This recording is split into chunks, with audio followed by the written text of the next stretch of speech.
Shalom! Estamos dando início neste momento a uma aula voltada à crítica do Novo Testamento depois do período da ascendência e da articulação de Albert Schweitzer, que foi o grande, vamos dizer assim, responsável pela ascendência da teologia liberal.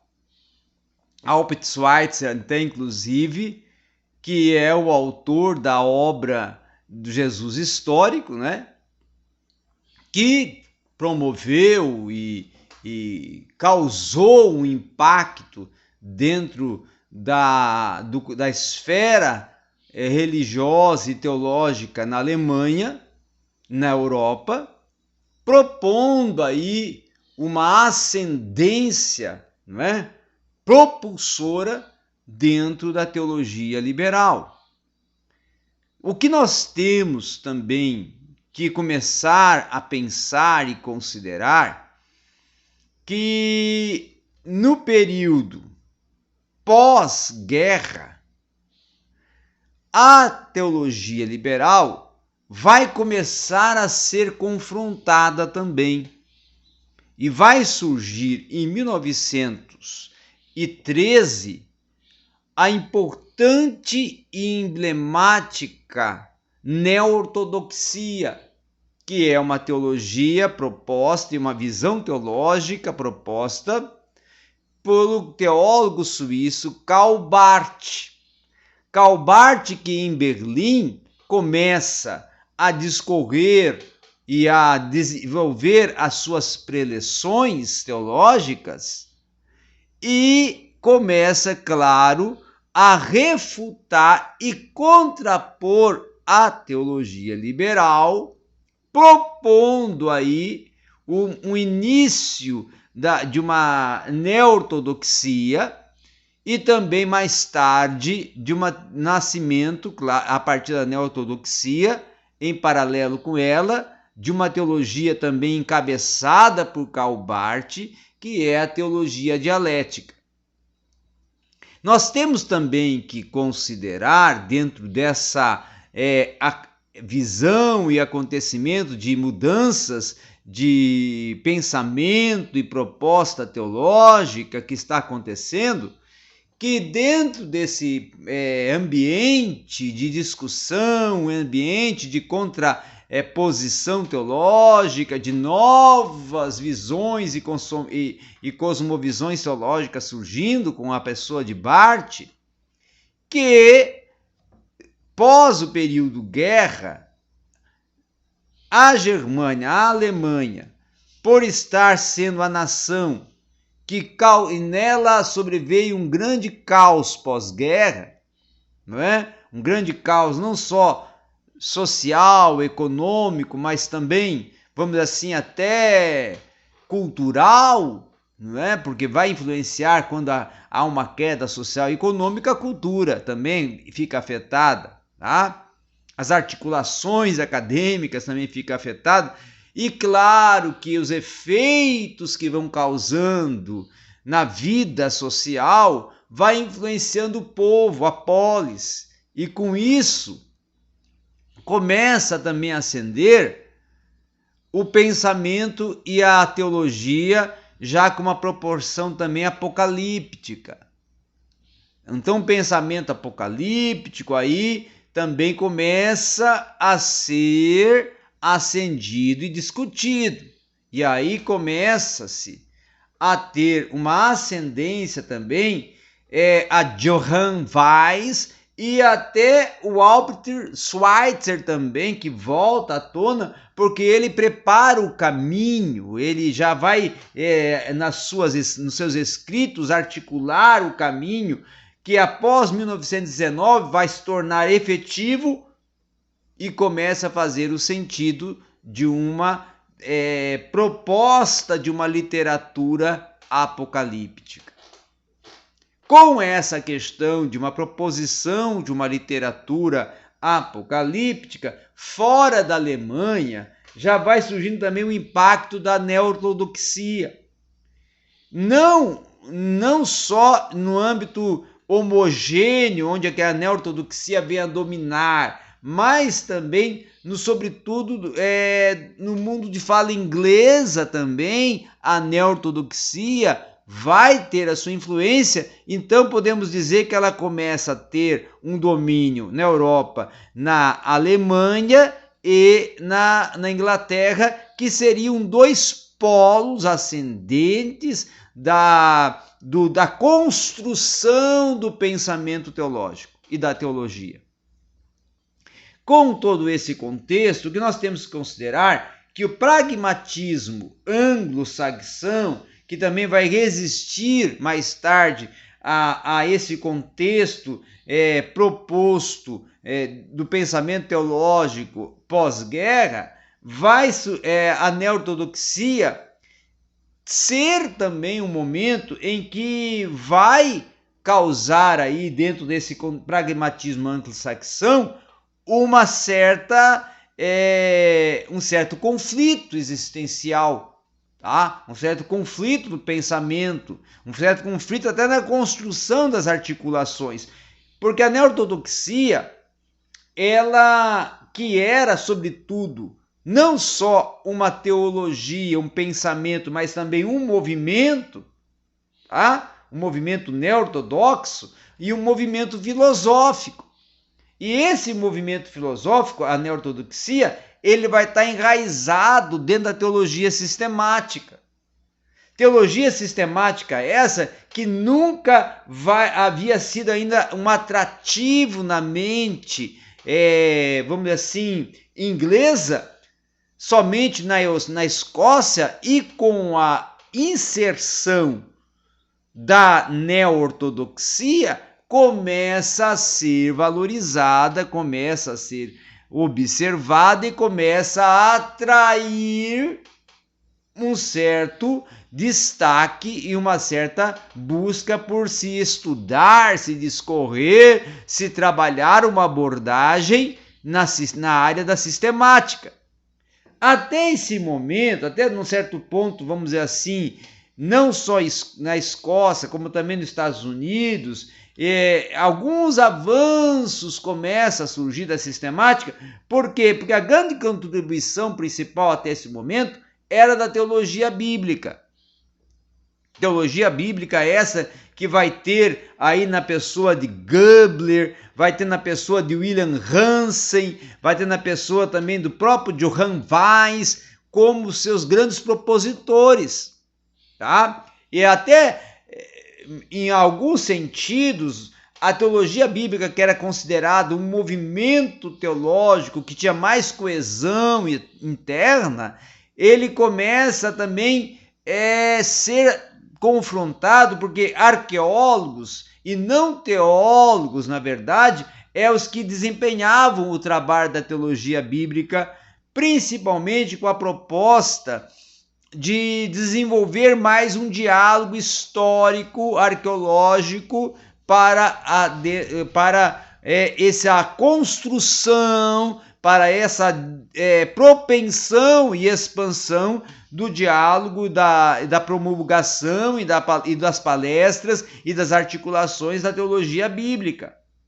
E aí o grande arqueólogo, principalmente o William Hansen, né, que ele vai estabelecer uma fidedignidade ao escrito Lucas Atos, tá? E ele vai localizando algumas igrejas do trabalho missional do apóstolo Paulo na Ásia Menor, e com essas descobertas começa então a serem consideradas algumas questões e serem trabalhadas algumas questões para justamente desenvolver uma propensão dos escritos de Lucas. E outra coisa que também precisa ser colocada em pauta, que é que em 1922, tá?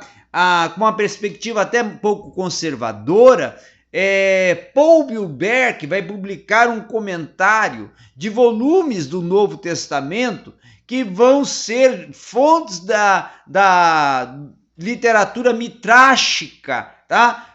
Fazendo aí talmúdica, né? Mitrástica e talmúdica, fazendo aí um diálogo entre, vamos dizer assim, a aplicação exegética do grego do Novo Testamento em diálogo com a escola da judaica, trabalhando com a escola mitrástica, ou a literatura mitrástica, como também a literatura talmúdica, que vai ter sim uma influência positiva, favorável para essa articulação exegética e até para fazer um contraponto aí nessa questão crítica do Novo Testamento. E o que é preciso que nós venhamos a considerar, venhamos a observar, que essa natureza judaica de Jesus e de seus discípulos vai ser algo que vai tornar importante dentro do contexto da construção teológica, a partir principalmente de um trabalho, de uma nova visão e aplicação exegética, de um novo diálogo exegético, onde começa a se fazer uma interrelação entre o Novo Testamento e o cristianismo do Novo Testamento e o judaísmo. Aí vai fazendo um diálogo, tá? Para poder até fazer aí algumas observações e articulações entre o cristianismo neotestamentário e o judaísmo. Por isso aí vai entrar, aí vai ter influência as obras da literatura mitrástica e da literatura talmúdica, que vão ser, claro, coadjuvantes à Torá, não é? Que vão estar trabalhando para uma articulação, um diálogo com a Torá, que indo de encontro ao cristianismo também do Novo Testamento. Tá? Já uma outra questão também que vai ter grande valor é as descobertas dos manuscritos de Mar Morto, tá? Principalmente os grandes papiros, vamos assim, gnósticos em Nag e também em Hammad, né? Aonde, no Egito, isso em 1946, já período aí pós-guerra, também que pela primeira vez alguns estudiosos vão ter acesso a esse grande corpo de literatura, vamos assim, herética, que definitivamente vai ter uma influência e vai alterar o pensamento neo-ortodoxo e ortodoxo de uma época posterior.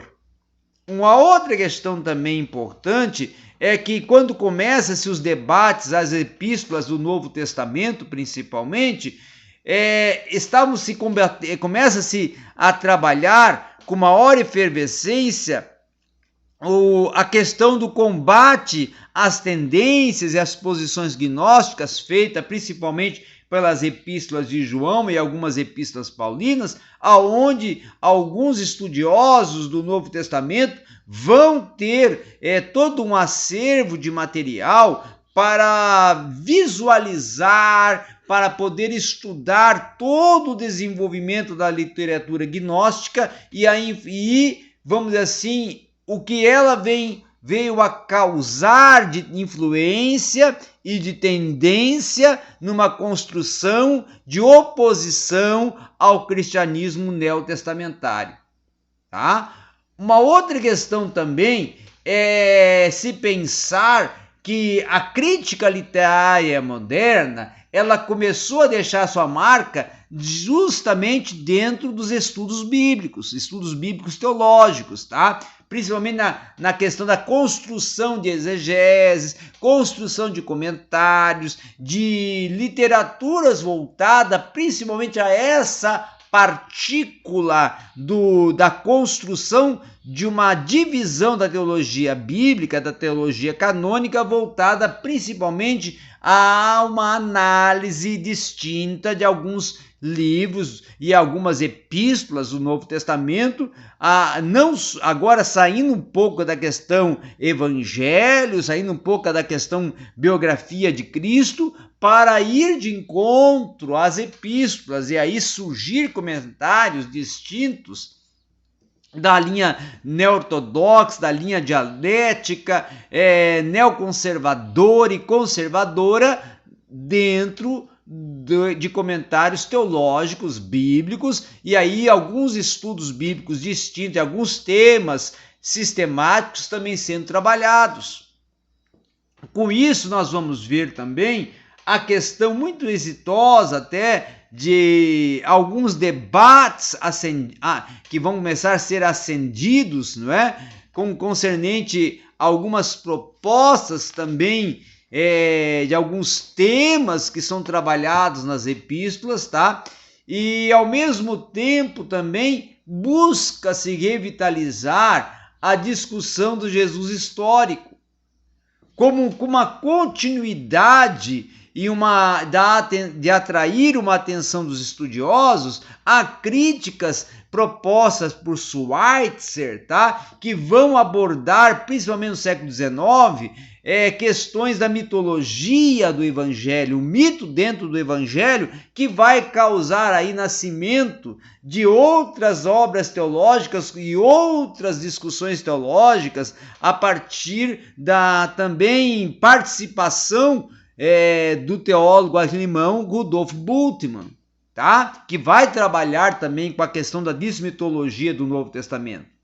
Durante então esse período dessa percepção acadêmica e até de fortes ligações e relações que vão surgindo entre os evangelhos, a igreja primitiva e a literatura construída dentro do âmbito do contexto igreja primitiva, é que vai sendo construído as primeiras discussões teológicas nos comentários, quando o Novo Testamento começa a ser trabalhado e considerado como uma obra fundamental dentro da teologia bíblica, como um diálogo, uma propensão também ser uma fonte para a teologia sistemática dentro desse momento. E aí entra a singularidade da teologia paulina, que passa a ser vamos dizer assim, uma teologia a ser trabalhada para construir todo um pensamento neotestamentário no âmbito da didascalia, no âmbito da dogmática, no âmbito do ensino, tá? E com isso, claro, da proposição e discussão de temas de ordem sistemática. Então, dentro desse contexto é que começa a surgir-se aí toda uma construção de uma crítica neotestamentária, porque há um debate entre teologia liberal, teologia neo-ortodoxa, teologia dialética, teologia neoconservadora e teologia conservadora. Então, são escolas teológicas, linhas de pensamento e aplicação do cânon que vão surgindo, vão brotando com as suas obras singulares, isso promovendo um debate, né, interteológico, um debate assim que vai mesclar teologia bíblica com sistemática, para a construção até de alguns paradigmas que vão começar a ser quebrados e alguns vão ser não só quebrados, mas eliminados dentro daí do transitar do século XIX para o século XX. Dentro, claro, dessa historiografia teológica relacionando aí o espaço Alemanha, Inglaterra, tá? Ou pensamento teológico alemão, pensamento teológico inglês.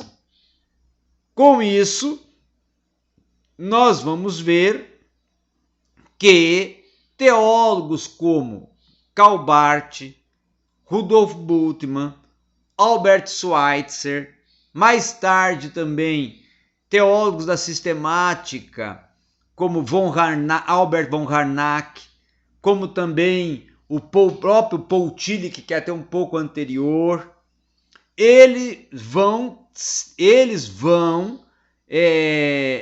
influenciar todo esse debate, construir todo esse contexto e vão causar resultados de confrontos e de conflitos entre eles de pensamento, que vão, claro, ser responsáveis para uma argumentação e uma composição efervescente efervescente de todo um pensamento teológico do século XIX e do século XX.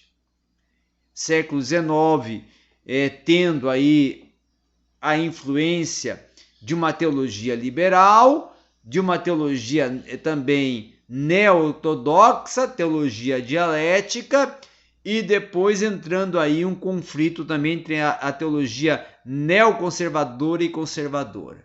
E era isso que nós tínhamos para hoje, dentro aqui do seu espaço teológico, no canal do YouTube, né? A Teologia Pentecostal em Diálogo Acadêmico. Obrigado a todos.